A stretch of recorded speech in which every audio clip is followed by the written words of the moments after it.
All right, so today we're going to do a chain sharpening video like you've never seen before. At least I've never seen one. We're going to kind of get into some of the nonsense and some of the tips and tricks and stuff about using a chain grinder. I've been using one for quite a while now. I've sharpened a lot of chain, and you're going to hear a lot of stuff out there about do this, don't do that. And today I'm going to show you where a lot of that stuff, or at least some of it, don't mean squat really. And we're going to kind of get into some of that stuff, and then I'm going to show you some tips and tricks here to, sharpen your chain up quick and easy without any trouble. So here we go. We're going to get into some chain grinding here. Now we are going to be using the Oregon chain grinder that I have here. I've been using this for a while. You can see she gets crusty after use. You know what I mean? And we're going to kind of talk about some things here and kind of show you some tricks, some things that'll make life easier for you. One of them, I'll say one of the main things here, is you'll see I have a bunch of different grinding stones here. We got CBN wheel there, we got the pink wheels, we got a gray wheel, but the one I use is the green one. All other wheels are useless, except for, well, there is a white one as well, which I've never tried, but once I got to this green one, I could care less. This thing cuts like butter. So if you get a grinder, just go ahead and get yourself the green wheel. The gray ones are okay. The pink ones are horrible. I only use them for the raker. So it'll come with pink wheels. Just use them for your rakers. That's it. Nothing else. They suck on the tooth. You want to go with the green wheel. It's made by Tecomec. You can get these on eBay or a lot of places online. Just find the green one that works with your grinder. You'll see here there's a bunch of different angles. I run pretty much 60-degree on almost everything for hard wood. I will not stray past that point unless I'm cutting something softer, which I cut hardwood so much that I just keep it at 60 degrees all the time. Any more than that, and you can get it to go a little faster on the softer stuff, but on the hardwoods, she's gonna start getting bitey and grabby and so forth. Now this angle may not actually be 60 degree. Different grinders, there have been known to be errors in these angles. So you'll have to find the sweet spot for yours. For mine, it is 60, but it may not actually be 60 degrees. That's just where it reads on, my dial. There have been a lot of people talking about how inaccurate that can be, and so you definitely want to try to find the sweet spot for yours, and for me it is the 60-degree mark. The same thing goes with the top plate angle here. These have been known to be off, so just keep in mind that when I'm giving you these angles, it could be just a little bit different in reality, you know what I mean, between different brands and so forth. All right, so now let's get into some other little tips and tricks. So I have my glasses here. I'm going to be putting these on. These are cheaters. You see it kind of has a bifocal. It's a 1.5 magnification. I have had 2013 vision my entire life, up until probably the last year, maybe even less. I have noticed a drastic difference in how well I can see, and it is dropping considerably. Now I'm getting close to 50 years old, so it's to be expected. And I decided to start using cheaters a lot for things like this. So with these cheaters though, when I put them on, I have to you have to look through the bottom. So whenever I'm in there, my head will be all tilted weird. So I'm looking through the bottom part to see what I'm working on, okay? So if you see me kind of looking kind of weird at the grinder, that's because I'm using the cheater part, and it's a 1.5 magnification. I also use these for my porting work. It really helps because when it comes naturally because I'm looking down, you know, and the magnification really does help a lot. But little tip there on some of you, even if you don't have bad eyesight, this is a 1.5 magnification. So it's like wearing a magnifying glass on your face, and it helps you see the little fine details. You don't have to struggle as much. Okay? So now let's get into some of the things that I have yet to figure out why they say this, and I'm finding that it really doesn't matter. So I guess I'm going to start a controversial subject. All right, so I already got the other side of the chain sharpened. I'm getting ready to sharpen this side. Now, I'm going to fire this up, and I'm going to start grinding, and I'm going to do something on purpose. I'm going to make this thing turn blue. Okay, so when I talk about going blue, that means I'm getting a little aggressive, and I'm causing the tooth to turn blue.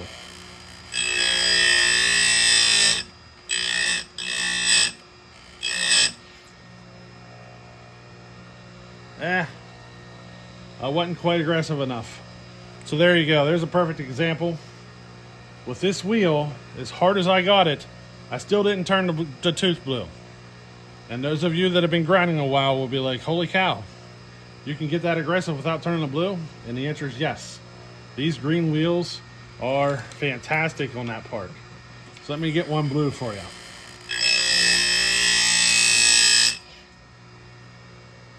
There we go. Well, now we got a blue one. Okay, let me stand up and show you what I'm talking about. So there is the one that I just ground and turned it blue. Okay? This is a big no-no among many, many people out there sharpening chains. Now, I did this on purpose, so the result is kind of more drastic than what you'll typically see. Now, I'm finding something very interesting here with this. All right, so the thing I'm finding with the bluing of the tooth is it only matters if you're going to file the chain afterwards. I am not finding that actually affects the chain at all after you grind the chain, unless you're filing afterwards, or you get it hot enough that it rolls the metal over and basically melts it and starts rolling it over. If all you did is turn it blue, you got a little heat to it and it turned blue, it's not going to affect anything in the way it actually cuts. What I find is the bluing actually kind of hardens the tooth to where when you're trying to file it afterwards, you just can't do it. The file wants to skate across it and it doesn't actually cut. The more common side of bluing of the tooth is that you're actually rolling the steel over and not grinding it off. And that comes from the wheel itself. You have to dress the wheel. You need to have a stone of some sort, and you can see I got one here, to keep that grinding wheel clean. As long as you're keeping that wheel clean, you should not have that problem with the metal just getting hot and rolling over. You can tell just by taking your fingernail across the top of the tooth and giving it a little scratch. If it's rolling over, you're going to feel it instantly. It's going to snag really bad, and you're going to see it. But if all you did is get the thing to turn a little blue, and you're never going to touch that chain with a file, all you're going to do is grind, I cannot find how that affects it in the cut at all whatsoever. And this seems to be a common thing that you hear from a lot of folks to be careful of. It's a big rule, I guess you could say, to not do that. And to be honest, I can't find any truth in it in practical or in real world, I should say. I can't find anything in a real world situation that it does actually affect you unless you're trying to file it afterwards, or you get it that hot that it's starting to roll the steel over and not actually grinding it off. Now, if you're using the pink wheels or the CBN wheel or any of those other ones, and you hit it as hard as what you just saw me do, it will most likely roll it over, melt the metal instead of grinding it away, and roll it over and create a big burr. That is going to cause a lot of trouble. This green wheel is just really good at just removing the material that I can get a little more, aggressive with it. So, you know what I mean? But here, let me go ahead and get this chain sharpened up real fast. This is a 325 chain, and we're going to get into the rakers, because the other thing I found is with the raker, and I found basically the trick to actually get your rakers to turn out as good as you need them, whatever need to, using the grinder. All right, and it's real simple, stupid, and it's literally, you just don't follow the directions. So let me get this sharpened up real fast, and let me show you some of the other things. Alrighty, we're gonna finish sharpening this chain up real fast. It's a small 325 chain, is not going to take very long at all. And what you're seeing here is the speed in which I normally sharpen chain. I'm taking a big chunk of material off of this, so it is taking me just a little longer. Normally you don't have to take this much material off. I just need to make sure I take this much material off so I can show you the rakers. That's what I'm doing here.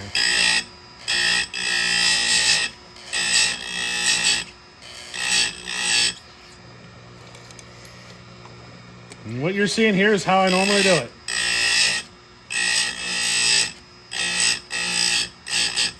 I'm not doing anything different than what I normally do.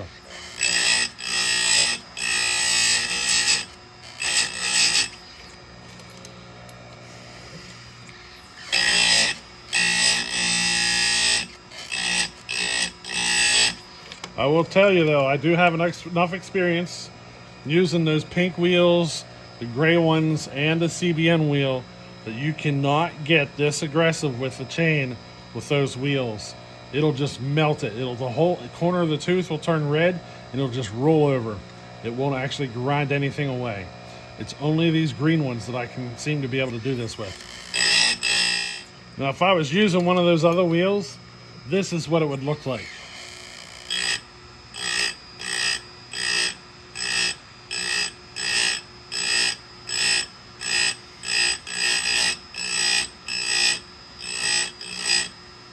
Kind of a slow process, isn't it? But this is what it takes with those other wheels. You just got to be very careful, because they'll get the tooth so hot that it just melts away and it doesn't cut.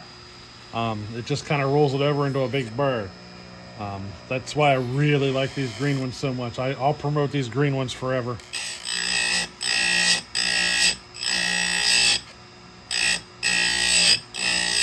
That one there, I did get a little hot. That's why I put a little more attention on it. And give it a second to cool off. And there she goes. She's good to go. So there you just seen how hard you got to hit it to get it too hot. Now, as far as this top blade angle is concerned, I do different angles for different situations. So anything that's stock, I don't care what it is. If it's stock, I run it at 25 degrees. As soon as it gets a little bit of a port job on it, I put it to 30 degrees. And I don't go to 35 unless it is a really hungry or a really strong saw, and I'm going to run it on a shorter bar. If it's going to still have a longer bar, it's either going to be 30 or 25 degrees depending on the situation. So let's say I'm running a 28-inch bar with a ported saw. I'll run it at 25 degrees because a 30-degree angle will, it'll take a little more work, or it takes a little more work to pull the chain. So I will switch between these angles. Most common for me is 30 degree though. So whenever you see me cutting, almost all of my chains are done at 30 degree. The stock ones are typically at 25, unless it's a semi-chisel chain. So I don't have many semi-chisel chains left, but if I am running a semi-chisel chain, even if it's a stock saw, I run it at 30 degrees. Otherwise, what I'm referring to is only, it's all full chisel chain, okay? When I'm milling, I have my chainsaw mill, so I'm actually using a safety chain. It's a semi-chisel that I just sharpened up at a less aggressive angle. So it's using a semi-chisel chain sharpened to 15 degrees on the mill. And it seems to work quite good and smooth and everything. So I think the semi-chisel chains work better for milling purpose than the full chisel though. So if you just want to use a chain you have laying around for a chainsaw mill, I do recommend just throwing a semi-chisel on. They seem to work a little smoother. But otherwise, yeah, there's not a whole lot here to worry about. 25 is just, if you don't have a high performance saw or anything like that, 25 is a good number. You can even go less than that. If your saw's a little on the weak side, you can go less than 25, put it at 20 or 15. A lot of people who cut woods like locusts all the time will typically run closer to a 15 to 20 degree angle. I've seen that a lot, especially around here in my area. Most of the firewood people are going to be cutting a lot of locusts. So, and with locusts being as hard of a wood as it is, it's not uncommon to see somebody run, a less of an angle on something like that. And what that does, you see the less of an angle you go, say 15 versus a 25 or whatever, the less of an angle, that's going to make it more durable. You're going to be able to go longer between sharpenings. Whereas, running at a 35 degree angle on a piece of locust or whatever, don't be surprised if you're sharpening after every tank of fuel. Whereas, at 15 degrees, you might be able to get 2 or 3 tanks of fuel. So there is a difference though in your cut speed, and that's one of the things to consider too. It's something that you get to experiment with, because now you have a grinder that you can play with, and you can find your favorite positions or favorite settings that you prefer. I'm just trying to get you started right off the bat that you don't have to go through all the headache. And I will tell you, their number one headache is going to be that paint grinding wheel. They're junk. Don't even bother with them. Go get yourself the Tecumseh green wheel. You'll be much happier. Now, enough rambling. Back on the sharpening. This chain should be about done. I think it is, actually. So here is one tooth that I just sharpened up, and you can see it doesn't really have the bluing on it, if I can get it to focus. But if you go to this one, so if I go to this one, you can see there is bluing on the corner. You see how this one has some bluing on the corner? So as you can see, I got a little bluing, and you're gonna hear a lot of folks tell you that you should never, ever, ever do that. And I could care less.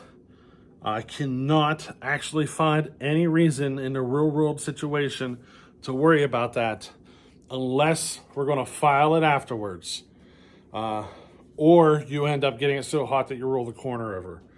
But turning that tooth a little bit of blue, I cannot find any other reason in a real world application of why that would actually hurt things. So this chain will only ever get sharpened off of this grinder, and I'm really not worried about it at all. So now, next on to the next subject. Let's get on to these rakers, and let me show you how I do rakers now. Because if you've seen any of my other videos before, you're about to see something new. I've actually never seen anybody do this before, but I'm sure somebody out there is. But we're going to sharpen up these rakers, and I'm going to kind of show you a little something I learned, and you can't follow the directions because it just doesn't work as well as what I'm going to show you. Alrighty, so I already went through the process. I got the wheel on. I got my depth set. So basically what I did, you change the wheel out. I'm sure you guys can figure out how to change a wheel. And I adjusted to 85 degrees. Some people prefer more. Some people would do it at 70 degrees or 60 degrees or whatever. I do mine at 85. I prefer them to be a little flatter on the top. That's just my personal preference. Now, what I found though is that I'm better off to actually run this guy at an angle the same as the teeth themselves. I'm going to set it to 15 degrees. And I'm going to pull this guy up here and get everything lined up just like I do on a tooth. And I'm going to go with 15 degrees. I find that running this at an angle just seems to work out better for me in the end. It gives me a little better result. If you follow the directions, they typically tell you to just set it to 0 and do every single one as you get down the line. I find I get a better result by putting it at 15 degrees, doing one side of the chain, then taking it to 15 degrees and doing the other side of the chain. That's one of those things that I learned. I think it has to do with how the tooth, how the grinding wheel does not meet the perfect dead center of the raker on whenever it's at 0. So, because your rakers, one's on this side and one's on this side. When you keep it at 0 and they come through, it just doesn't seem to hit them perfectly. So you can end up with one side just a tad bit higher.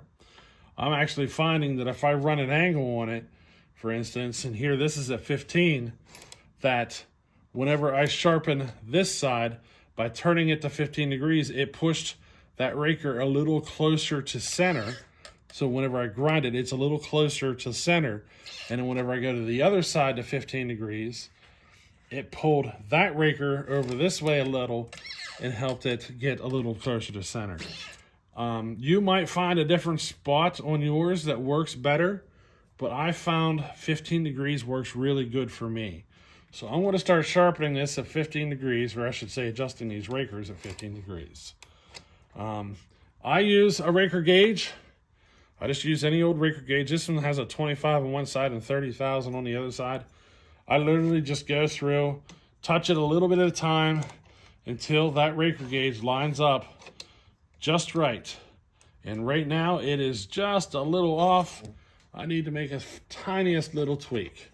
So we're going to hit this guy right there and start grinding rakers. Just a tiny tweak is all I have to do on these. See what I mean? I had to sharpen a bit of the tooth away just so I had to actually do an adjustment on the rakers for you.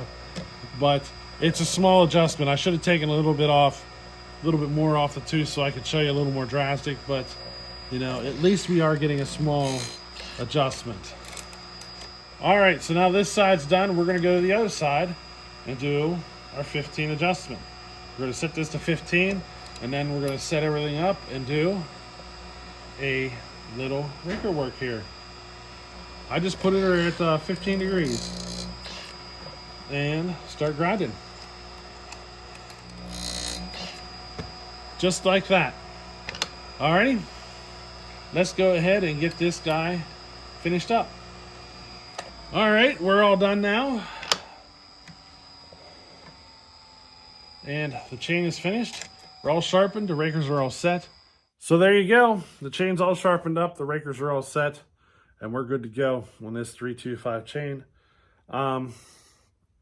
Pretty simple. You probably noticed some things there. I probably said a few things that are going to be a little controversial, especially with the bluing of the tooth. And to be honest, in a real world situation, I have yet to find one situation where it affected me unless I knew, or unless I was coming after it with a file afterwards. If all I'm ever going to do is grind on this chain, I cannot find a reason to worry about that bluing so much. And that little trick with the rakers, sometimes it might take you a little bit of time of tweaking that. You got to figure out what the angles are at moving that back and forth to find a good center. That's one of the reasons why I run it almost perfectly straight up and down, and I don't tilt it, because it's easier to see when it comes down and it's hitting that nice and level. If you have the wheel turned or that head tilt turned a little steeper, it's harder to catch that nice flat spot. You know what I mean? It's harder to see it. And that's why I recommend running it a little straighter up and down. And it's just easier to see the top of the raker to make sure you're making a nice level contact with it. You just got to kind of tweak things a little bit to get her just right. You know what I mean? Don't be afraid to burn through an old chain. You got some old chain laying around that should probably be thrown away. Perfect opportunity to get some practice on this and, you know, work at getting a little better at your grinding. This is not something that, you know, you get good at overnight. This takes practice just like anything else. The first time into it, you're probably not going to be happy with your results, especially if you run one of those pink wheels. Man, they're awful compared to these green ones that I run. Like, I can't even run those pink ones anymore. I'm kind of spoiled. But anyway, hey, well, I hope you enjoyed this couple of tips and tricks here on the grinder. And hey, we'll catch you on the next one. Later.